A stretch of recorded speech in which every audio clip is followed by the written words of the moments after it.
الرحمن الرحيم. السلام عليكم ورحمة الله وبركاته. إن الحمد لله نحمده ونستعينه ونستغفره ونعوذ بالله من شرور أنفسنا ومن سيئات أعمالنا. من يهده الله فلا مضل له ومن يضلل فلا هادي له. أشهد أن لا إله إلا الله وحده لا شريك له وأشهد أن محمدا عبده ورسوله صلى الله عليه وسلم. أما بعد، إخواني الكرام وأخواتي الكريمات, rahimani wa rahimakumullah. Kembali kita bersyukur kepada Allah, memuji Allah subhanahu wa ta'ala atas segala limpahan rahmat, karunia dan taufik, sehingga pada hari yang berbahagia ini Allah subhanahu wa ta'ala kembali mengizinkan kita untuk melanjutkan apa-apa yang telah kita kaji dari kitab Ar-Risalatut Tabukiyah karya Al-Imam Ibn Al-Qayyim rahmatullahi tabaraka wa ta'ala alaih. Dan sebagaimana yang telah kita jelaskan di pertemuan sebelumnya, bahwasanya di antara cara terbaik untuk meniti jalan hijrah kepada Allah subhanahu wa ta'ala dan Rasulnya ialah dengan memperbanyak mentadabburi Al-Quran dan berta'ammul terhadap Al-Quran, mengeluarkan apa-apa yang terkandung di dalamnya, di mana Al-Imam Ibn Al-Qayyim setelah ini insyaallah tabaraka wa ta'ala akan mulai menjelaskan tentang makna iman dan Islam, bahwasanya ada dari sebahagian para ulama yang berbeda pendapat di dalam masalah ini, yang insyaallah tabaraka wa ta'ala itu akan jelas pada ucapan beliau setelah ini insyaallah. Naam. Alhamdulillah alladzi lahul hamdu kulluh wassalatu wassalamu ala nabiyyina Muhammad wa ala alihi wa sahbihi wa man tabi'ahum bi ihsanin ila yaumiddin, amma ba'd. Thumma qala al-muallif Ibn Al-Qayyim rahimahullahu ta'ala: wal maqsudu anna masdar al-asya'i khalqan wa amran an ilmi ar-rabb wa hikmatihi. واختصت هذه القصة بذكر هذين الاسمين لاقتضائها لهما لتعجب النفوس من تولد مولود بين أبوين لا يولد لمثلهما عادة، وخفاء العلم بسبب ذلك الإيلاد، وكون الحكمة اقتضت جريان هذه الولادة على غير العادة المعروفة. فذكر في الآية اسم العلم والحكمة المتضمن لعلمه سبحانه بسبب هذا الخلق وغايته، وحكمته في وضعه موضعه من غير إخلال بموجب الحكمة. أحسنتم. Penulis rahimahullah rahmatan wasi'ah Al-Imam Ibn Al-Qayyim masih pada akhir ayat dari surah Adz-Dzariyat. Allah Azza wa Jalla berfirman, innahu huwal hakimul alim. Sesungguhnya ialah Allah subhanahu wa ta'ala zat yang maha bijaksana lagi maha mengetahui. Mengapa Allah subhanahu wa ta'ala menutup kisah ini dengan dua nama-nama ini? Mengapa Allah subhanahu wa ta'ala menutup kisah Ibrahim alaihi salatu wassalam tatkala didatangi oleh para malaikat Allah subhanahu wa ta'ala dalam wujud tamu-tamu Ibrahim alaihi salam? Allah Azza wa Jalla tutup kisah ini dengan dua namanya yang indah, yaitu Al-Hakim dan Al-Alim. Apa sebabnya? Kata penulis di dalam Risalah At-Tabukiyah, sebagaimana yang telah dibaca oleh pembaca jazahullahu khairan, kata Al-Imam Ibn Al-Qayyim, jadi maksud dari ayat yang menjelaskan tentang kelahiran Nabi Ishaq sebenarnya untuk menerangkan tentang nama pengetahuan Allah dan kebijaksanaan Allah tentang ini. Makanya Al-Imam Ibn Al-Qayyim mengatakan hal ini diceritakan di dalam kisah ini agar orang-orang sadar bahwa Allah Azza wa Jal mampu melahirkan seorang bayi bukan sebagaimana lumrahnya, bukan sebagaimana biasanya, akan tetapi Allah Azza wa Jal dari kebijaksanaannya dan dari pengetahuannya mampu menciptakan seorang anak dan mampu melahirkan seorang bayi dari seorang ibu yang telah mandul. Dari segi pengetahuan Allah dalam kisah ini, Allah Azza wa Jalla mengetahui sebab seseorang itu bisa melahirkan. Yakni, jikalau seseorang ingin melahirkan harus tidak mandul. Ini dari sisi pengetahuan Allah. Tapi dari sisi kebijaksanaan Allah, menjelaskan bahwasanya kelahiran yang terjadi bukan sebagaimana lumrahnya. Oleh karenanya di akhir ayat disebutkan tentang dua nama indah ini. Dua nama indah ini. Dua nama indah ini. Dan ini yang ingin dijelaskan oleh Al-Imam Ibn Qayyim. Nah. ثم ذكر سبحانه قصة الملائكة في إرسالهم لإهلاك قوم لوط وإرسال الحجارة المسومة عليهم. وفي هذا ما يتضمن تصديق رسله وإهلاك المكذبين لهم والدلالة على المعاد والثواب والعقاب لوقوعه عيانا في هذا العالم. وهذا من أعظم الأدلة الدالة على صدق رسله وصحة ما أخبروا به عن ربهم. Kemudian Allah Subhanahu wa Ta'ala menyebutkan tentang kisah para malaikat yang dikirim untuk menghancurkan kaum Nabi Lut alaihi salatu wassalam. Allah Azza wa Jalla mengutus para malaikat itu untuk melemparkan batu-batu yang dapat membinasakan kaum yang sudah melanggar batas tersebut. Kaum Lut. Kaum yang melakukan hal-hal yang disebut dengan sodomi. Nas'alullah as-salamata wal afiyah. Di dalam ayat tersebut terkandung sebuah isyarat untuk membenarkan misi para rasul, kata Imam Ibnul Qayyim, dan hukuman yang ditimpakan kepada orang-orang yang mendustakan misi dan tugas yang dibawa oleh para rasul. Allah Azza wa Jalla juga menunjukkan bahwa hari pembalasan, pahala dan siksa benar-benar akan terjadi. Ini merupakan sebuah dalil, kata Imam Ibn Qayyim, yang sangat gamblang tentang pembenaran misi para rasul. Maka ketika ada kisah-kisah seperti ini para jamaah sekalian, setiap diri dituntut untuk tidak hanya membacanya sedemikian rupa, tapi setiap diri dituntut untuk menghayati dan memikirkan akhir dari keadaan orang-orang yang mendustakan kisah ini. Ini yang ingin dijelaskan oleh Al-Imam Ibnul Qayyim.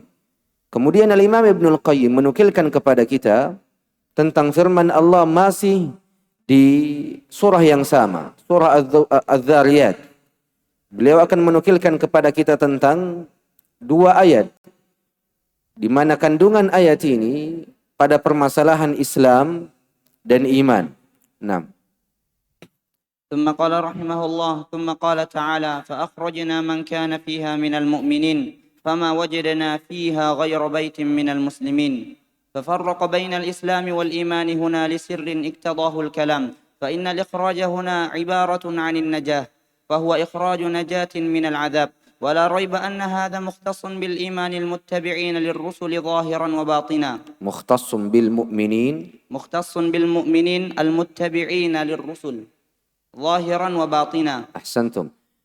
Al-Imam Ibnul Qayyim menukilkan kepada kita dua ayat dari surah Az-Zariyat. Allah Azza wa Jalla berfirman, فَأَخْرَجْنَا مَنْ كَانَ فِيهَا مِنَ الْمُؤْمِنِينَ فَمَا وَجَدْنَا فِيهَا غَيْرَ بَيْتٍ مِنَ الْمُسْلِمِينَ.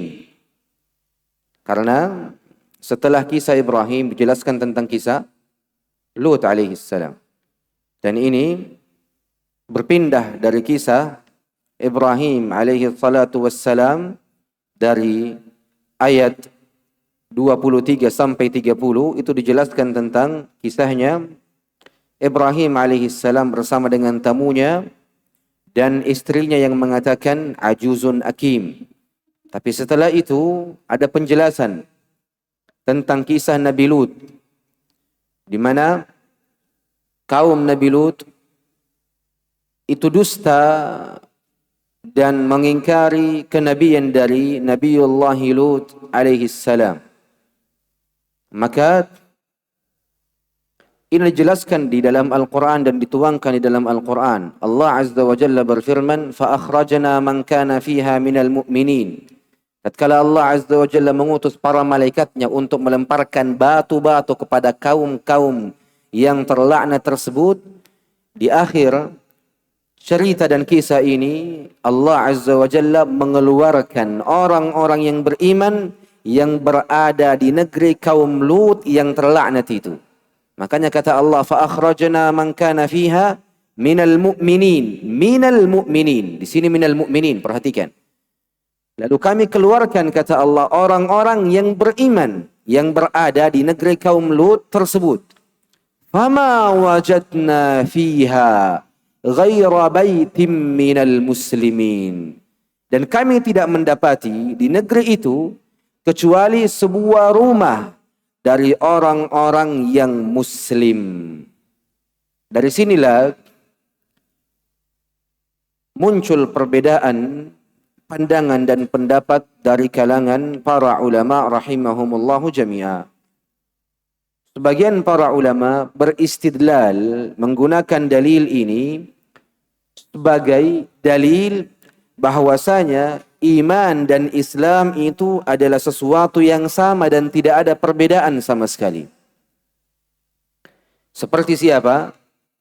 Al-Imam Muhammad ibn Nasr al-Maruzi. Seperti Al-Imam Muhammad ibn Nasr al-Maruzi dan beberapa para ulama lainnya.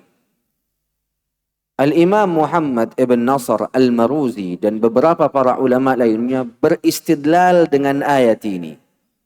Kemudian mengatakan, lihat, Allah Azza wa Jalla di sini tidak membedakan antara iman dan Islam.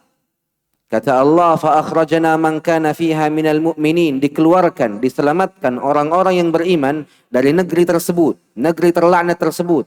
فَمَا وَجَدْنَا فِيهَا غَيْرَ بَيْتٍ مِنَ الْمُسْلِمِينَ. Tapi kami tidak mendapati di dalam negeri tersebut kecuali rumah dari orang-orang muslim.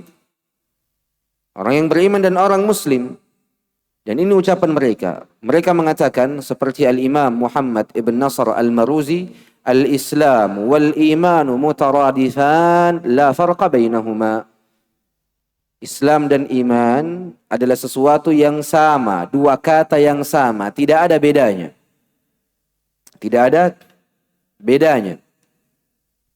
Akan tetapi jumhur ulama, jumhur ahli ilmu itu menyelisihi pendapat ini.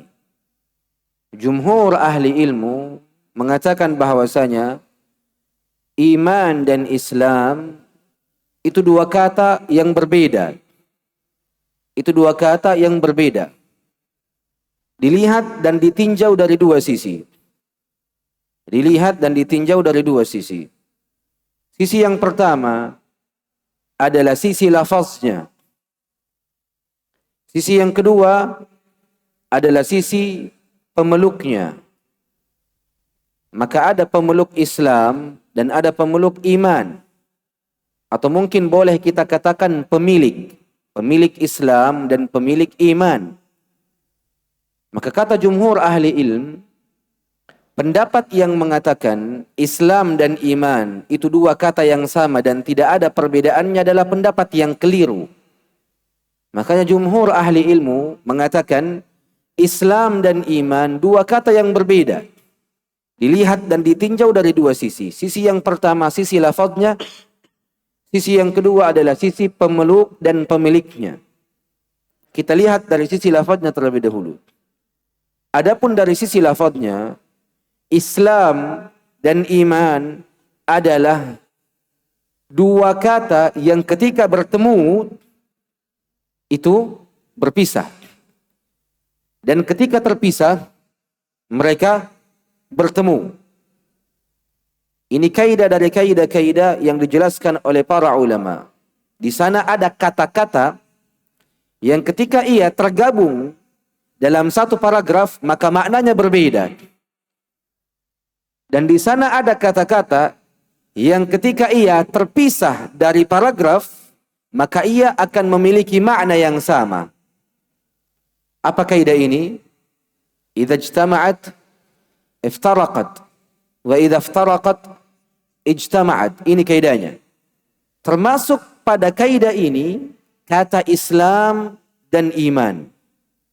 Tayyib. Kita katakan kalau dua kata ini bersatu dalam satu paragraf, maka maknanya beda.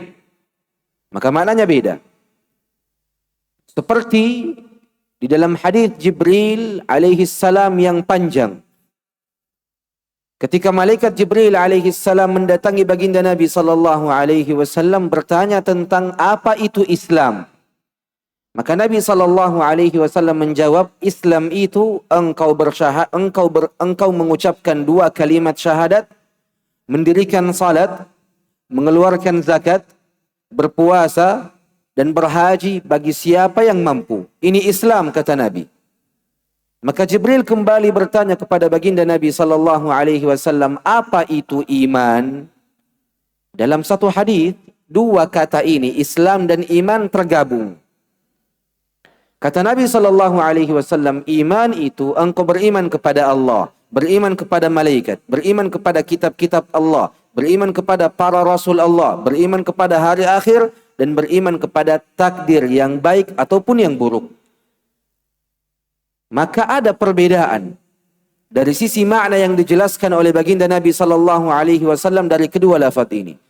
Sehingga para ulama, jumhur ulama yang menyelisihi pendapat Al-Imam Muhammad ibn Nasr Al-Maruzi dan selainnya mengatakan kalau dua kata ini Islam dan iman tergabung, terkumpul dalam satu paragraf atau dalam satu hadis atau dalam satu dalil, maka Islam maknanya adalah agama dari sisi yang zahir dan iman maknanya adalah agama dari sisi batin.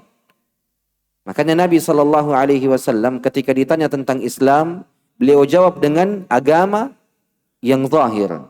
Mengucapkan dua kalimat syahadat, mendirikan salat, mengeluarkan zakat, puasa, berhaji. Ini agama-agama yang zahir, nampak. Tapi ketika ditanya tentang iman, beliau menjawab tentang agama yang sifatnya batin, tidak nampak. Apa itu? Beriman kepada Allah. Tidak nampak. Keimanan ada di dalam hati. Sebagaimana kata Nabi sallallahu alaihi wasallam, at-taqwa hahuna. At-taqwa hahuna, menunjukkan keimanan dan ketakwaan berada di dalam hati. Berada di dalam hati. Makanya baginda Nabi sallallahu alaihi wasallam menjawab, iman dengan amalan-amalan batin dan Islam dengan amalan-amalan zahir. Sekarang ketika Islam dan iman terpisah, yakni tidak terkumpul dan tidak tergabung dalam satu dalil, terpisah. Cuma Islam yang disebutkan atau cuma iman yang disebutkan. Maka kata para ulama, idza iftaraqat ijtama'at. Kalau Islam disebutkan saja, maka makna iman masuk ke dalamnya. Sebagaimana kalau iman yang disebutkan, maka masuk ke dalamnya Islam. Apa dalilnya? Hadis wafad Abd Qais. Hadis wafad Abd Qais yang dikeluarkan di dalam Sahih Al-Imam Al-Bukhari dan Al-Imam Muslim. Baginda Nabi sallallahu alaihi wasallam mengatakan kepada segerombolan kaum dari Abd Qais, Nabi sallallahu alaihi wasallam mengatakan kepada mereka, wa amarakum bil imani billahi wahdah. Dan Allah Azza wa Jalla memerintahkan kalian untuk beriman hanya kepada Allah. Kemudian Nabi bertanya kepada mereka, atadruna mal imani billahi wahdah? Apakah engkau tahu apa itu keimanan kepada Allah semata? Ingat, di sini cuma keimanan yang ditanya. Maka Nabi sallallahu alaihi wasallam menjawab, syahadatu an la ilaha illallah wa anni rasulullah wa iqamis salah wa ita'iz zakah wa shaumi ramadan wa an tu'addul khumusa minal maghnam. Tuh. Ketika pertanyaannya hanya iman saja, makna Islam masuk ke dalamnya. Sehingga dua kata ini ketika terpisah, maka ia akan terkumpul maknanya. Tapi jikalau ia terkumpul dalam satu pendalilan, maka maknanya terpisah, maknanya berbeda. Masing-masing kata memiliki makna tersendiri. Ini dari sisi lafadznya. Dari sisi lafadznya saja sudah ada perbedaan. Dan ini yang dijelaskan oleh jumhur. Kalau dari sisi pemeluk dan pemiliknya, maka ahlul iman lebih tinggi derajatnya daripada ahlul Islam. Jikalau disebutkan dalam satu dalil orang-orang Islam dan orang-orang yang beriman, maka maknanya orang-orang yang beriman lebih tinggi derajatnya daripada orang-orang Islam. Apa maksudnya? Yakni agama ini memiliki tingkatan-tingkatan. Tingkatan yang paling tinggi adalah al-ihsan. Tingkatan yang kedua adalah al-iman. Tingkatan yang terakhir adalah al-Islam. Makanya ketika ahlul iman, orang-orang yang beriman, dan ahlul Islam, orang-orang Islam disebutkan dalam satu dalil yang sama, maka makna al-mu'minun, orang-orang beriman lebih tinggi derajatnya daripada orang-orang Islam. Dan makna orang-orang Islam lebih rendah derajatnya daripada orang-orang beriman. Ini maknanya.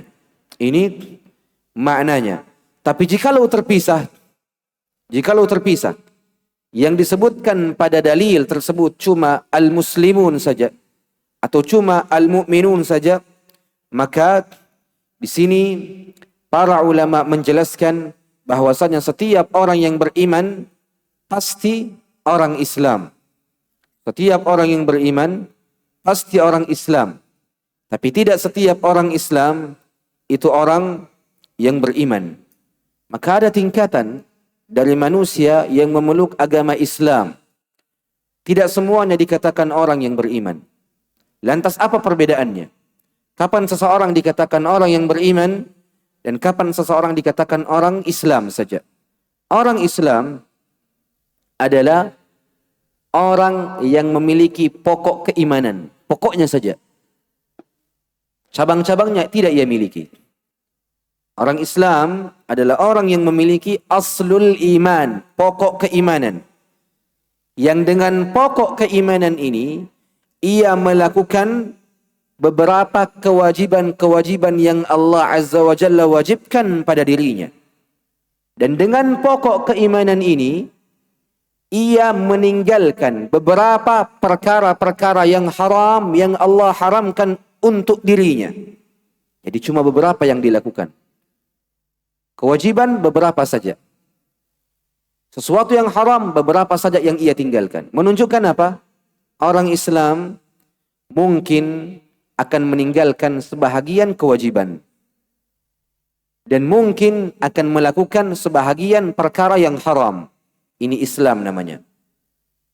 Jadi orang Islam dikatakan Islam ketika ia memiliki pokok keimanan dan melakukan kewajiban, tapi kadang meninggalkan kewajiban yang lain. Dan meninggalkan sesuatu yang haram, tapi kadang melakukan perkara yang haram. Ini Islam namanya. Kalau orang yang beriman adalah orang-orang yang melakukan seluruh kewajiban-kewajiban yang Allah wajibkan pada dirinya.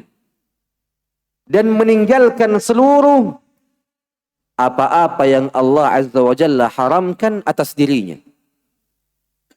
Tapi kadang orang beriman terpeleset. Kadang orang beriman mengikuti hawa nafsunya. Tapi setelah ia mengikuti hawa nafsunya, setelah ia terpeleset, setelah ia terjatuh, orang-orang yang beriman pasti segera bertaubat secara langsung. Ini bedanya orang yang beriman dengan Muslim. Ini bedanya mukmin dengan Muslim. Maka ini perbedaan yang dijelaskan oleh jumhur ahli ilm dari sisi makna Islam dan makna iman. Maka ucapan dari sebahagian para ulama yang mengatakan bahwasanya Islam dan iman itu dua kata yang sama dan tidak ada perbedaannya, ini di antara bentuk kesalahan dan kekeliruan. Di antara bentuk kesalahan dan kekeliruan. Tapi yang benar adalah Islam dan iman itu dua kata yang berbeda, yang mungkin bersatu dan mungkin tidak bersatu. Yakni mungkin bersatu dan mungkin terpisah. Itu maknanya. Karena tidak semua yang berbeda itu bertolak belakang. Ini kaidahnya. Kita katakan Islam dan iman itu berbeda, dua kata yang berbeda. Tapi mungkin bersatu atau tidak? Mungkin. Kita tidak mengatakan Islam dan iman ini dua kata yang saling bertolak belakang. Tidak. Ini yang keliru. Kita cuma mengatakan dua kata ini, Islam dan iman adalah dua kata yang berbeda. Tapi tidak setiap yang berbeda itu bertolak belakang. Ini kaidahnya. Nah. Fadhal.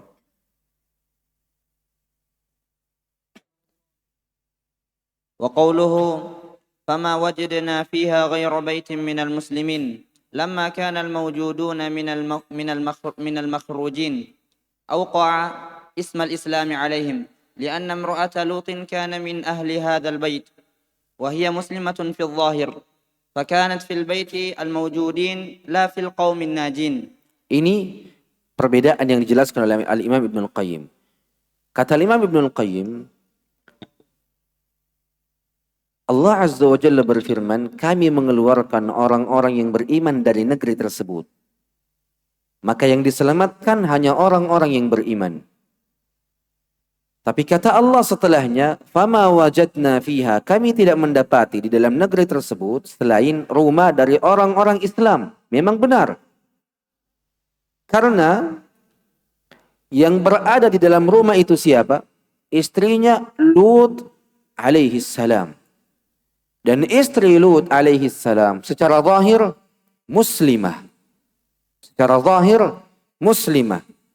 Tapi secara batin munafik dan tidak beriman kepada Lut alaihi salam.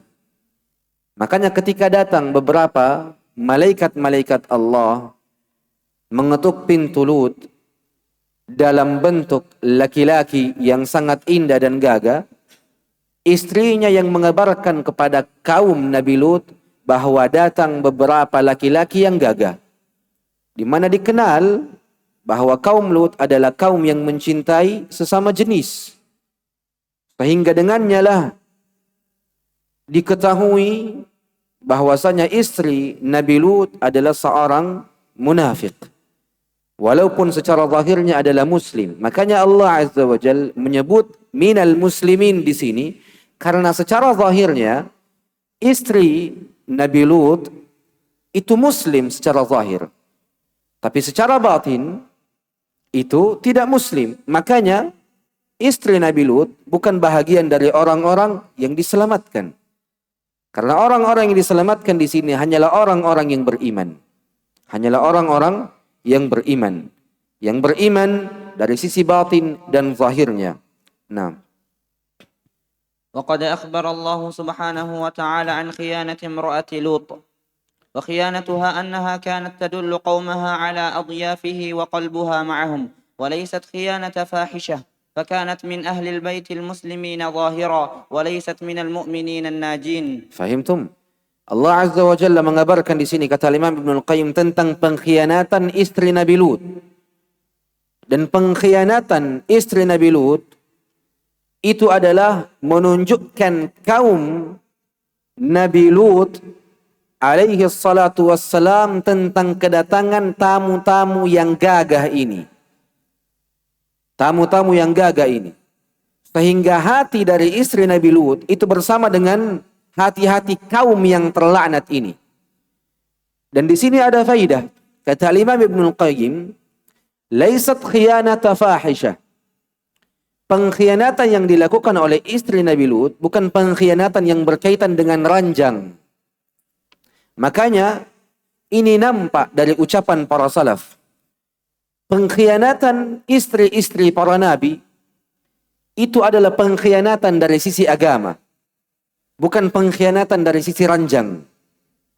Makanya dikenal dari ucapan sebahagian para salaf seperti Abdullah ibn Abbas radhiyallahu anhuma dan selainnya. Kata Abdullah ibn Abbas, ma baghat imra'atu nabiyyin qad. Istri Nabi, istri para nabi tidak akan pernah melakukan sesuatu yang fahisyah, yang buruk, seperti zina dan selainnya. Zina dan selainnya. Maka dari ucapan Abdullah ibn Abbas diambil sebuah kaidah. Apa kaidah tersebut? Istri para nabi yang durhaka, kedurhakaannya dan pengkhianatannya itu dari sisi agama, bukan dari sisi ranjang-ranjang suaminya. Lihatlah ketika Allah Subhanahu wa taala berfirman di dalam surah At-Tahrim. Allah Azza wa Jalla berfirman, fakhanatahuma. Allah Azza wa Jalla mengisahkan di dalam surah At-Tahrim akan pengkhianatan istri Nabi Nuh dan istri Nabi Lut.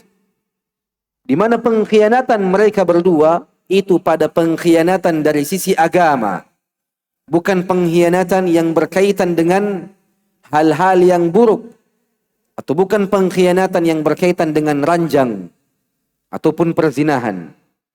Karena Allah Subhanahu wa taala telah mensucikan ranjang-ranjang para nabi dari pengkhianatan-pengkhianatan yang berkaitan dengannya.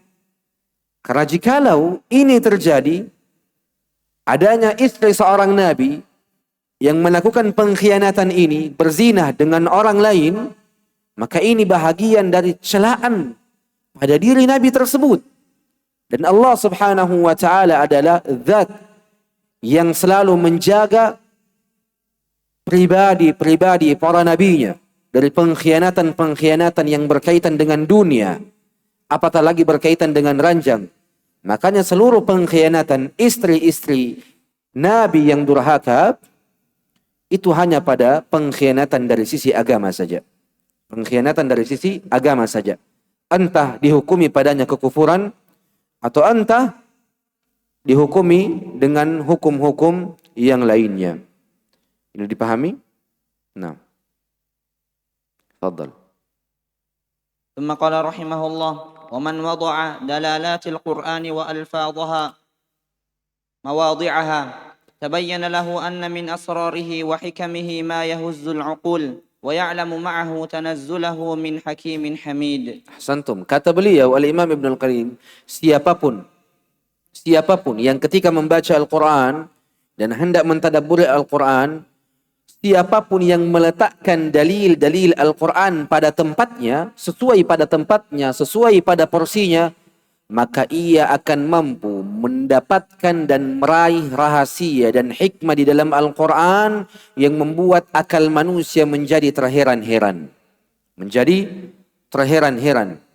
Dan ia akan mengetahui dan sadar bahwa Al-Quran ini adalah sebuah kitab yang benar-benar diturunkan dari zat yang maha bijaksana lagi maha mulia. Nah.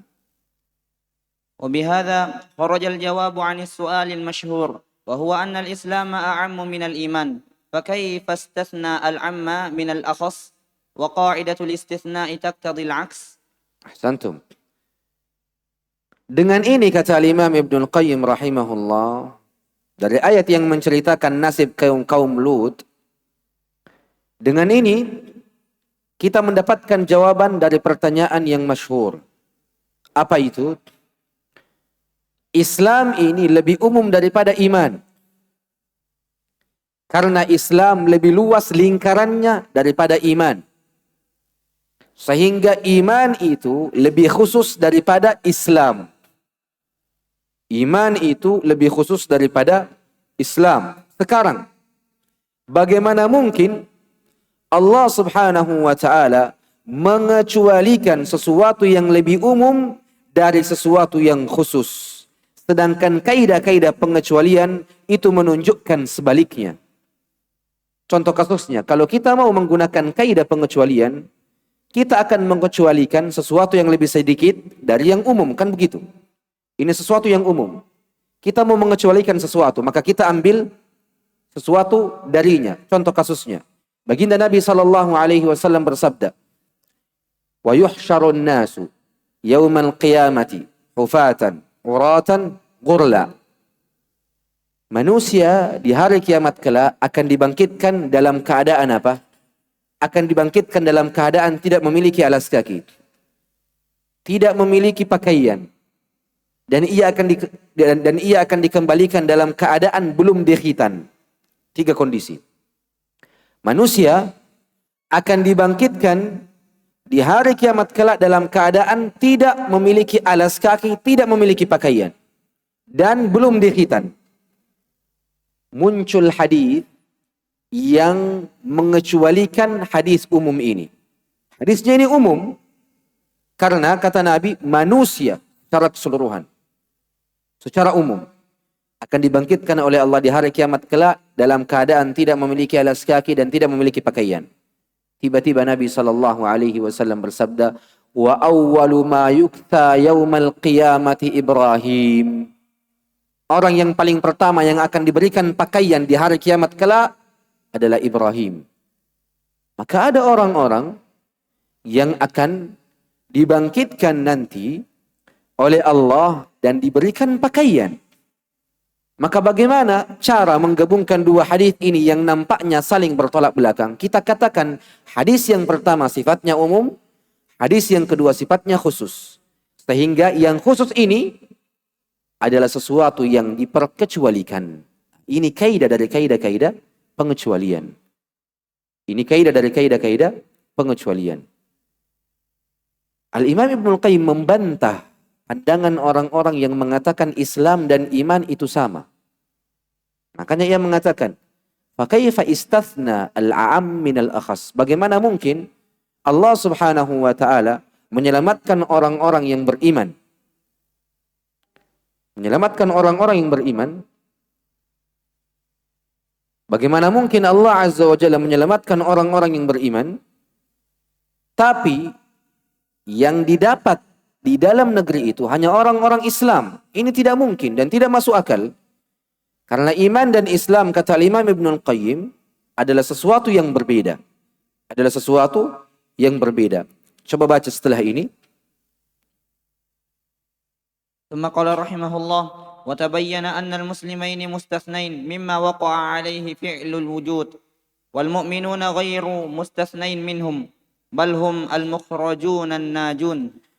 Telah jelas kata Al-Imam Ibnul Qayyim bahwasanya orang-orang Islam adalah orang-orang yang mendapatkan, orang-orang Islam secara zahir. Maksudnya ini masih berkaitan dengan ayat istri Nabi Lut alaihissalam. Jelas kata Al-Imam Ibnul Qayyim bahwasanya orang-orang Islam secara zahir dari kaum Nabi Lut itu orang-orang yang diperkecualikan dari diselamatkannya dirinya dari Allah Subhanahu wa taala. Wal mu'minun ghairu mustathnin. Adapun orang-orang beriman ini tidak diperkecualikan. Bal hum al-mukhrajuna an-najun. Mereka adalah orang-orang yang dikeluarkan dan selamat. Maka ini dalil yang jelas kata Imam Ibnul Qayyim akan perbedaan yang jelas tentang Islam dan iman. Nah. وقوله تعالى وتركنا فيها آية للذين يخافون العذاب الأليم فيه دليل على أن آيات الله سبحانه وعجائبه فعلها في هذا العالم وأبقى آثارها دالة عليه وعلى صدق رسله وإنما ينتفع بها من يؤمن بالمعاد ويخشى عذاب الله كما قال تعالى في موضع آخر إن في ذلك لآية لمن خاف عذاب الآخرة وقال تعالى سيذكر من يخشاها. Kemudian Al-Imam Ibnul Qayyim mengatakan Allah Azza wa Jalla berfirman wa tarakna fiha ayatan lil ladzina yakhafuna al-'adzab al-alim. Dan kami tinggalkan pada negeri itu suatu tanda bagi orang-orang yang takut kepada siksaan yang pedih. Dalam ayat tersebut terdapat dalil kata Al-Imam Ibnul Qayyim yang menyatakan bahwa tanda-tanda kebesaran Allah dan beberapa keajaiban-keajaiban Allah di alam ini sengaja dibuat kekal. Seperti Fir'aun, seperti selainnya. Sengaja dibuat kekal untuk menunjukkan kebenaran para rasulnya. Hal ini akan sangat bermanfaat tentunya bagi orang-orang yang beriman terhadap hari akhir. Untuk keteguhan dirinya, keyakinan dirinya, kepercayaannya kepada Allah Subhanahu wa Ta'ala dan adanya hari akhir. Mereka juga, orang-orang yang beriman ini, akan merasa takut kepada siksa Allah jikalau tanda-tanda kebesaran Allah nampak dan keajaiban-keajaiban Allah nampak. Sebagaimana disebutkan dalam firman Allah, inna fi dzalika laayatan liman khafa adzabal akhirah. Sesungguhnya pada yang demikian itu benar-benar terdapat pelajaran bagi orang-orang yang takut kepada azab akhirat. Allah Azza wa Jalla juga berfirman, sayadzakkaru man yakhsha. Orang yang takut kepada Allah akan mendapat pelajaran. Makanya banyak tempat-tempat yang bisa kita dapati saat ini, tempat-tempat yang dahulunya adalah tempat-tempat yang hidup di dalamnya kaum yang terlaknat dan diadab oleh Allah Subhanahu wa Ta'ala. Dan itu banyak terlihat di negeri Mesir. Nah. ثم قال رحمه الله فإن من لا يؤمن بالآخرة غايته أن يقول هؤلاء قوم أصابهم الدهر كما أصاب غيرهم ولا زال الدهر فيه الشقاء والسعادة وأما من آمن بالآخرة وأشفق منها فهو الذي ينتفع بالآيات والمواعظ. Ahsantum. Berbeda kata Imam Ibnul Qayyim dengan orang yang tidak beriman kepada akhirat. Ia akan berkata, mereka itu sebenarnya adalah orang-orang yang terkena bencana dunia. Tuh, orang-orang yang terlaknat yang dari dunia ini, orang-orang yang terlaknat di dunia ini, kalau ia tidak memiliki keimanan kepada perkara akhirat, ia akan mengatakan, orang-orang itu tidak sedang terlaknat.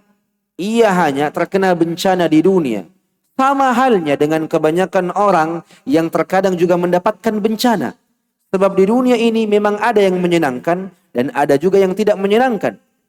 Akan tetapi, apabila seseorang itu beriman kepada kehidupan akhirat dan merindukan kedatangannya, maka ia pasti akan bisa menarik manfaat.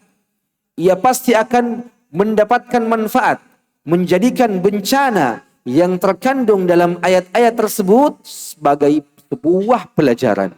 Makanya penting, sangat-sangat penting untuk seseorang meyakini akan adanya kehidupan setelah kehidupan dunia ini. Di mana kehidupan setelah kehidupan dunia ini lebih agung, lebih besar, dan lebih mulia di sisi Allah Subhanahu wa Ta'ala. Nah. والمقصود بهذا إنما هو التمثيل والتنبيه على تفاوت الأفهام في معرفة القرآن واستنبات أسراره وإثارة كنوزه واعتبر بهذا غيره والفضل بيد الله يؤتيه من يشاء. Subhanallah. Kata Imam Ibnul Qayyim, jadi maksud dari semua ini tidak lain adalah sebagai peringatan dan sebagai perumpamaan adanya tingkatan pemahaman terhadap isi dan kandungan Al-Quran. Coba bayangkan antum kalau baca surah Az-Zariyat dari ayat 23 sampai ayat 35, ada tidak kandungan-kandungan ini yang datang kepada pemahaman-pemahaman antum? Tidak. Makanya Imam Ibnul Qayyim mengatakan maksud dari semua ini tidak lain adalah sebagai peringatan dan perumpamaan adanya tingkatan pemahaman terhadap isi dan kandungan Al-Quran. Orang-orang yang memiliki kemampuan yang beragam di dalam memahami rahasia dan menggali khazanah yang terpendam di dalam Al-Quran akan mampu untuk memahaminya. Akan tetapi bagaimanapun juga keutamaan tetap berada di tangan Allah. Karena Allah Azza wa Jalla yang akan memberikan keutamaan tersebut kepada orang-orang yang dikehendakinya. Makanya para jamaah sekalian, kisah-kisah dari kaum-kaum terlaknat yang terkandung di dalam Al-Quran, hendaknya ini tidak hanya lewat dari mata dan pendengaran kita. Hendaknya kisah-kisah ini kita dapat mengambil pelajaran darinya. Kita dapat mengambil pelajaran darinya.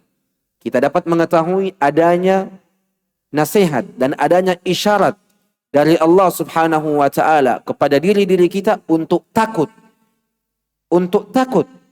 terjatuh pada kondisi yang sama, untuk takut terjatuh pada kesalahan yang sama.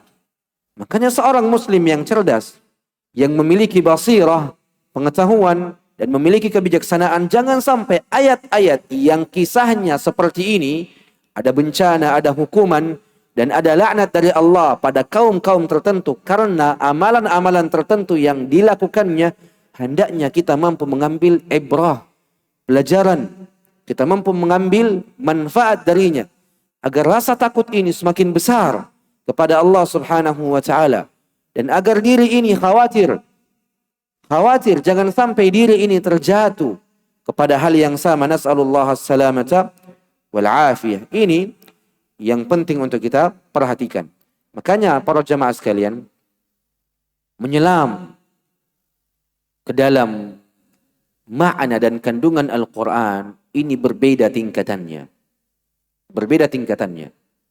Siapapun yang ingin menyelam ke dalam lautan makna dan kandungan Al-Quran mesti memiliki dua hal. I'dad dan imdad. I'dad dan imdad. Apa itu i'dad? Persiapan yang matang dari sisi ilmu. Ini i'dad. Persiapan yang matang dari sisi ilmu. Siapapun yang ingin menyelami dalamnya lautan makna dan kandungan Al-Quran harus memiliki hal yang pertama, persiapan yang matang dari sisi ilmu. Ilmu aqidah, ilmu fiqih, ilmu bahasa, ilmu balaghah, ilmu usul fiqh, ilmu usul hadith, dan selainnya. Setiap cabang-cabang ilmu ia harus miliki. Dengannya dan dengan menggunakannya ia mampu menyelam dasar lautan yang tak terhingga dari makna-makna dan kandungan-kandungan Al-Quran. Kemudian sesuatu yang kedua yang mesti ia miliki adalah al-imdad.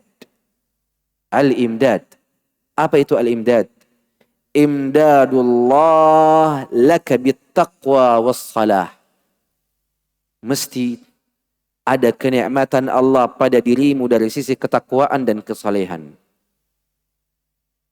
Mustahil engkau mampu memahami Al-Quran dengan makna dan kandungan yang diinginkan oleh Allah dan Rasulnya kalau engkau tidak memiliki ketakwaan dan kesalehan dan kesucian hati. Mustahil. Walaupun engkau memiliki hal yang pertama. Walaupun engkau memiliki ilmu bahasa tingkat tinggi, ilmu usul al-fiqh tingkat tinggi, ilmu tafsir tingkat tinggi, walaupun engkau memilikinya, tapi engkau tidak memiliki makna yang kedua, sesuatu yang kedua, bekal yang kedua, yaitu takwa, kesalehan, dan kesucian hati, maka lihatlah Al-Imam Az-Zamakhsyari, ahli bahasa, yang sudah tidak diragukan lagi keilmuannya dari sisi bahasa. Apa yang terjadi ketika ia menafsirkan kalimat Bismillahirrahmanirrahim? Menyimpang. Hilangnya ketakwaan yang dibangun di atas tauhidullahil haq pada dirinya. Hilangnya safa'ul qulub, kesucian hati, kemurnian hati dari sisi tauhid untuk Allah Subhanahu wa taala. Seorang Mu'tazilah yang mengatakan bahwasanya Allah Azza wa Jalla hanya memiliki beberapa nama dan memiliki beberapa sifat. Nama-nama Allah yang terkandung di dalam Al-Quran ia nafikan sebahagiannya, sebagaimana ia nafikan sebahagian dari sifat-sifat Allah. Apakah orang-orang seperti ini dikatakan sebagai orang yang beradab kepada Allah Subhanahu wa taala? Suci hatinya, ada ketakwaan kepada Allah, ada kesalehan kepada Allah? Jauh. Makanya seorang muslim yang ingin menyelam ke lautan makna dan kandungan Al-Quran harus memiliki dua hal ini. Al-i'dad, kesiapan, ilmu yang matang. Yang kedua adalah al-imdad, kenikmatan yang Allah Azza wa Jalla berikan kepada dirimu dari sisi ketakwaan, kesalehan, dan kesucian hati. Tanpa kedua hal ini, engkau hanya akan sekedar memahami lafaz-lafaz dari Al-Quran dari sisi bahasa saja, tanpa mampu memahami kandungan yang terkandung di dalamnya. Akan tetapi, ya ikhwan, ini adalah taufik secara mutlak. Tidak ada ranah manusia di dalamnya. Tingkatan manusia dari sisi pemahaman terhadap ilmu itu bukan ranah kita. Itu ranah Allah subhanahu wa ta'ala. Makanya para salaf senantiasa mengatakan, al-ilmu hibatullah. Ilmu ini pemberian Allah. Tidak ada ranah manusia di situ. Tidak ada ranah manusia di situ. Murni. Ilmu itu adalah pemberian Allah.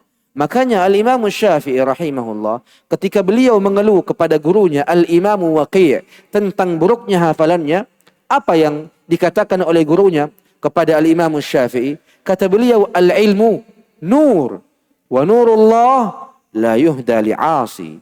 Ilmu agama adalah cahaya Allah subhanahu wa ta'ala. Dan cahaya tidak diperuntukkan bagi para pelaku kemaksiatan. Bagi para pelaku kemaksiatan tidak layak untuk mendapatkan ilmu ini. Makanya ini murni taufik dari Allah subhanahu wa ta'ala. Pemberian dari Allah subhanahu wa ta'ala. Tapi bersamaan dengan itu, Allah azza wa jalla meletakkan sebab-sebab yang dengannya Allah azza wa jalla akan memberikanmu ilmu. Yang dengannya Allah azza wa jalla akan memberikanmu ilmu. Ingat, sesungguh-sungguh apapun dirimu, bukan kesungguhanmu yang menghantarkan dirimu kepada ilmu. Bukan lamanya engkau duduk di majlis yang menghantarkanmu memahami ilmu. Tapi itu murni adalah pemberian Allah Azza wa Jalla. Hanya saja Allah Azza wa Jalla meletakkan sebabnya. Meletakkan sebab-sebab yang dengannya Allah memberikanmu ilmu. Bukan yang dengannya engkau sampai kepada ilmu. Ingat, Allah Azza wa Jalla meletakkan sebab-sebab yang dengannya Allah memberikanmu ilmu. Bukan yang dengannya engkau sampai kepada ilmu. Apa itu? Belajar. Innamal ilmu bitta'allum. Sesungguhnya ilmu itu diraih dengan belajar. Ini sebab yang Allah Azza wa Jalla letakkan. Ketika engkau belajar, ini adalah sebab yang Allah Azza wa Jalla akan memberikanmu ilmu. Tapi bukan dengan belajar engkau akan sampai kepada ilmu. Murni ilmu adalah pemberian dari Allah. Makanya Allah Azza wa Jalla berfirman, "Walladzina jahadu fina lanahdiyannahum subulana." Adapun orang-orang yang sungguh-sungguh di antara kalian, maka kami akan berikan jalan untuknya untuk sampai kepada apa yang ia inginkan. Maka ini bahagian dari hal-hal yang penting untuk kita perhatikan. Makanya siapapun yang ingin benar-benar menjadi sebagai seorang yang berilmu, perbaiki hubunganmu dengan Allah. Perbaiki hubunganmu dengan Allah. Perbaiki ketakwaanmu kepada Allah. Perbaiki ibadahmu kepada Allah. Demi Allah, bukan lamanya engkau duduk di majlis ilmu yang akan menjadikanmu sebagai seorang yang berilmu. Bukan hafalanmu yang kuat yang akan menjadikanmu sebagai orang-orang yang berilmu. Tapi yang akan menjadikanmu sebagai orang yang berilmu, yang bermanfaat untuk orang lain adalah Allah subhanahu wa ta'ala. Ada berapa banyak orang yang hafalannya kuat, tapi apakah ia memberikan manfaat kepada orang lain? Ataukah malah ia memberikan kemudaratan untuk orang lain dari sisi kebid'ahannya, kesyirikannya dan kekufurannya? Maka ini yang mesti menjadi perhatian. Tujuan kita menjadi orang yang berilmu, yang bermanfaat untuk manusia. Yang bermanfaat untuk manusia. Maka ini bahagian dari hal-hal yang penting untuk kita perhatikan, ikhwani al-kiram wa akhwati al-karimat. Nah, faslun. Kita pindah ke dalam bab selanjutnya, itu rekan dalam jalan. Rekan dalam jalan hijrah menuju Allah dan menuju Rasulullah sallallahu alaihi wasallam. Nah.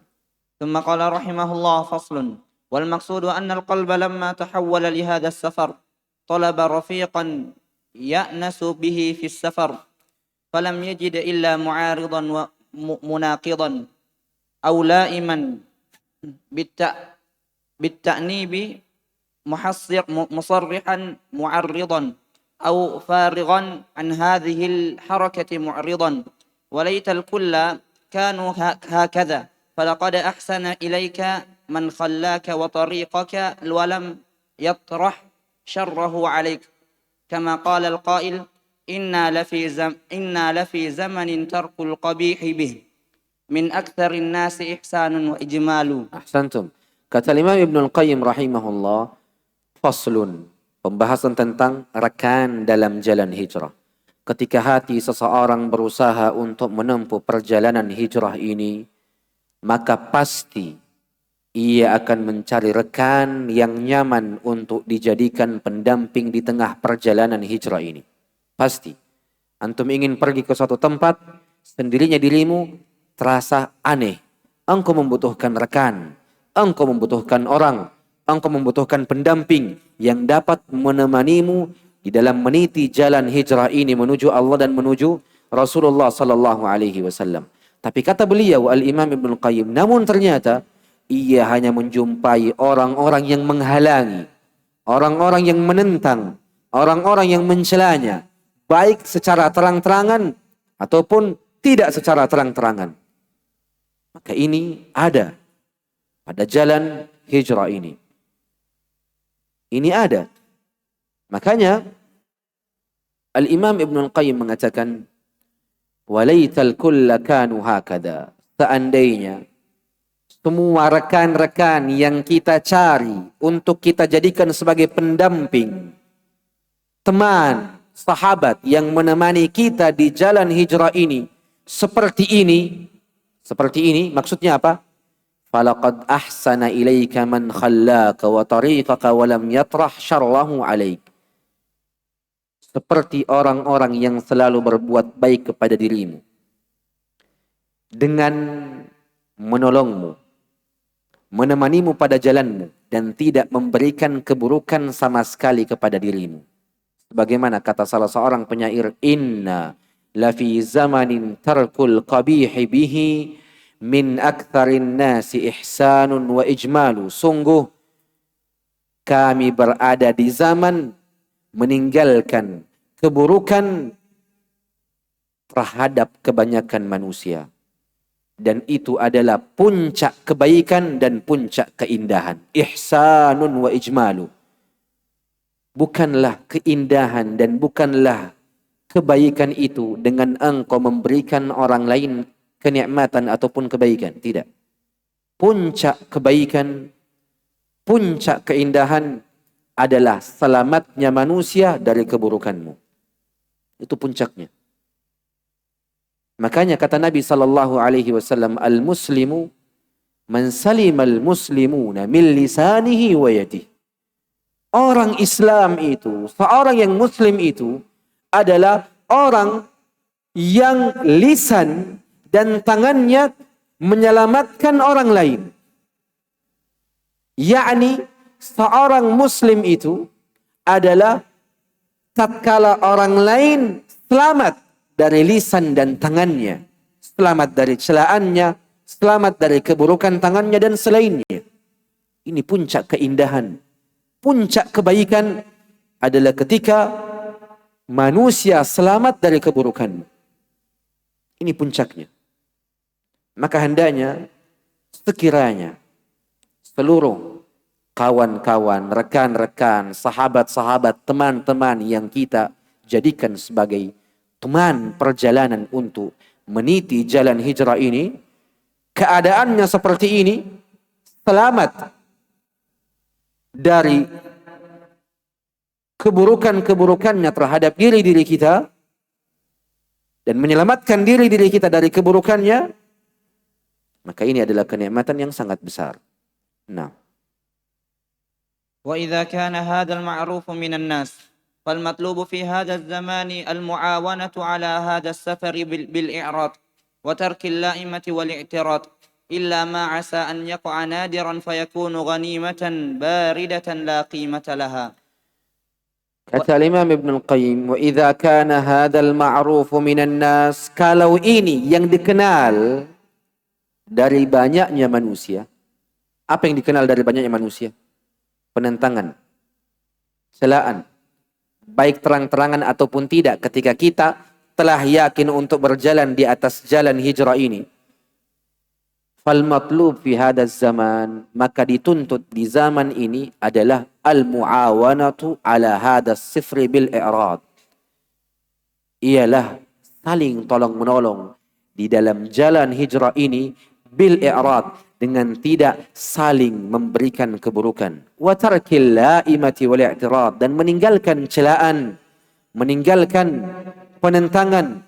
Illa ma asa an yaqa'a nadira, akan tetapi hal ini sangat-sangat sedikit sekali terjadi. Sangat-sangat kecil untuk terjadi. Fayakunu ghanimah, sehingga ia menjadi harta karun, menjadi harta rampasan baridah, yang dingin. La qimata laha, tidak lagi memiliki nilai. Kenapa? Saking sedikitnya teman-teman yang menolong diri-diri kita untuk menjalani dan meniti jalan hijrah ini dengan penuh keikhlasan. Sedikit orang yang menolong diri-diri kita karena keikhlasan. Makanya ini yang penting untuk kita perhatikan. Jadilah engkau yang sedikit itu. Jadilah engkau yang sedikit itu, yang menolong orang lain untuk meniti jalan hijrah kepada Allah dan Rasulnya dengan penuh keikhlasan, tanpa ada penentangan, tanpa ada celaan, dan tanpa ada hal-hal yang buruk kepada dirinya. Nah. وينبغي ألا يتوقف العبد في سيره على هذه الغنيمة بل يسير ولو وحيدا غريبا فانفراد العبد في طريق طلبه دليل على صدق المحبة. Allahu Akbar. Kata beliau, Al-Imam Ibn Qayyim, seseorang ketika tidak lagi mendapatkan rekan yang cocok untuk dirinya, di dalam mendampingi dirinya untuk meniti jalan hijrah ini, seyogianya dan seharusnya tidak berhenti berjalan dan meniti jalan hijrah ini. Seseorang tidak seharusnya menghentikan perjalanannya ketika ia ingin meraih sesuatu yang sangat berharga, surga Allah Subhanahu wa ta'ala. Bahkan dia seharusnya harus terus berjalan, kata Al-Imam Ibn Qayyim. Walaupun ia harus seorang diri, walaupun ia harus terasing. Jika ada seseorang yang berani berjalan seorang diri di jalan yang dapat menghantarkan dirinya pada tujuannya, kepada Allah dan kepada Rasulnya, maka hal itu, kata Imam Ibn Qayyim, merupakan sebuah pertanda tentang jujurnya rasa cintanya kepada Allah Subhanahu wa ta'ala.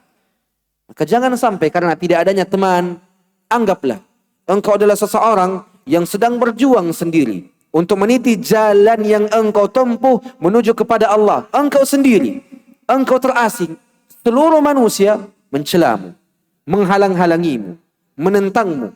Jangan sampai karena perkara tersebut engkau malah berhenti. Kenapa? Karena sangat tidak logis engkau berhenti dari sesuatu yang berharga hanya karena celaan manusia.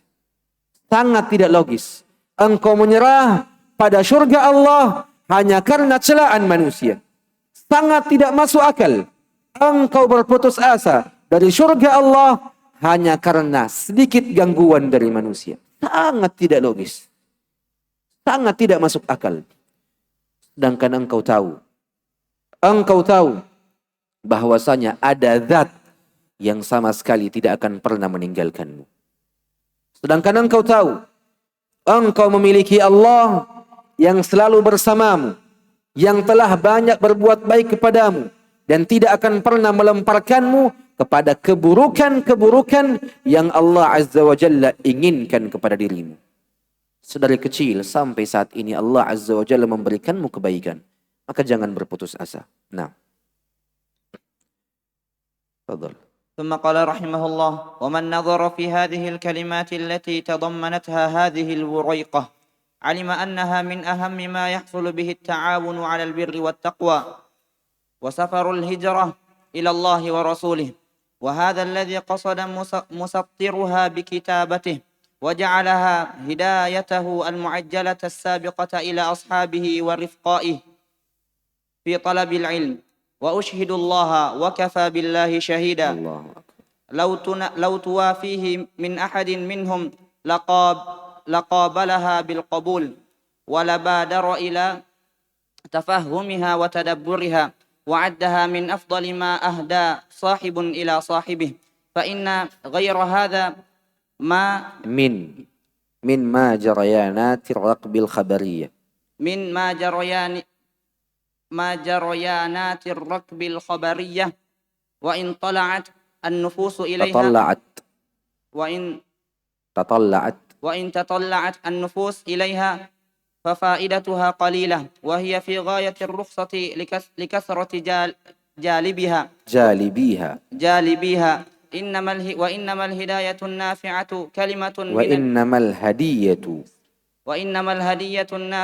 كلمة من الحكمة يهديها الرجل إلى أخيه المسلم. Allahu Akbar. Kata Imam Ibnul Qayyim rahimahullah, orang yang memperhatikan kalimat-kalimat yang terangkum dalam lembaran-lembaran kertas di dalam buku ini, maka ia akan mengetahui bahwasanya kandungannya merupakan nasihat untuk siapapun yang ingin merealisasikan konsep saling tolong-menolong dalam kebaikan dan takwa. Ini tujuan buku ini ditulis.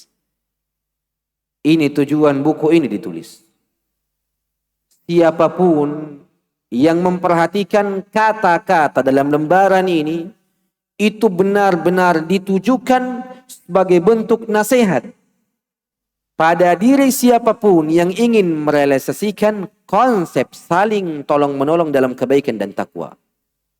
Keterangan dalam risalah ini juga sangat perlu untuk dijadikan panduan, petunjuk bagi insan yang ingin hijrah kepada Allah dan Rasulnya. Dan ini tujuan yang kedua. Ditulisnya buku ini sebagai bahagian dari petunjuk bagi siapa saja yang ingin hijrah kepada Allah dan Rasulnya. Sebab hanya poin tersebut yang menjadi tujuan utama dari penulisan risalah ini. Di samping kata Imam Ibnul Qayyim, memang beliau sengaja mempersembahkan risalah ini sebagai hadiah bagi teman-teman dan saudara-saudaranya yang senang mencari ilmu pengetahuan. Dan kata Imam Ibnul Qayyim, Allah yang menjadi saksi. Cukup Allah sajalah yang menjadi saksi. Seandainya ada seseorang yang mengetahui hadiah risalah yang berisi nasihat ini, pasti ia akan segera menerimanya. Dia akan menganggapnya sebagai pemberian terbaik dari seorang rekan kepada sahabatnya. Sebab yang dinamakan dengan hadiah yang bermanfaat itu adalah sebuah kalimat dari seseorang yang bisa memberikan manfaat dan petunjuk bagi saudaranya sesama muslim. Maka dapat diambil kaidah pada ucapan Al-Imam Ibnul Qayyim adalah hadiah terbaik bagi saudaramu adalah kalimat yang bermanfaat dan petunjuk yang baik bagi orang lain. Ini hadiah terbaik bagi saudaramu. Hadiah terbaik bagi saudaramu adalah kalimat yang bermanfaat dan petunjuk yang baik bagi dirinya. Bagi dirinya. Bukan dengan sesuatu yang sifatnya duniawi. Hadiah terbaik bagi saudaramu adalah kalimat yang bermanfaat untuk dirinya, yang akan menjadi petunjuk bagi dirinya. Semoga Allah Azza wa Jalla memberikan taufik kepada semuanya. InsyaAllah tabaraka wa ta'ala. Majlis selanjutnya adalah majlis khitam, di mana Al-Imam Ibnul Qayyim akan menjelaskan dan memberikan nasihat yang penting kepada kita semua untuk siapapun yang ingin meniti jalan hijrah ini harus bersahabat dengan orang-orang yang mati, yang pada hakikatnya mereka tetap hidup. Ini kata Imam Ibnul Qayyim di paragraf setelah ini. Bersahabatlah dirimu dengan orang-orang yang telah meninggal, yang pada hakikatnya mereka masih hidup. Dan jangan bersahabat dengan orang-orang yang hidup, yang pada hakikatnya mereka adalah orang-orang mati. Ini nasihat yang akan diberikan oleh Al-Imam Ibnul Qayyim di akhir dari buku yang beliau tulis ini. Semoga majlis akhir akan menjadi majlis yang indah, berkah dan bermanfaat untuk semuanya. Semoga Allah Subhanahu wa taala memberikan taufik kepada semuanya. Wallahu tabaraka wa taala alam. Aqulu ma tasma'un. Aqulu qawli hadha astaghfirullah li wa lakum. Subhanakallahumma wa bihamdik asyhadu an la ilaha illa anta astaghfiruka wa atubu ilaik. ثم السلام عليكم ورحمة الله وبركاته. هل من سؤال؟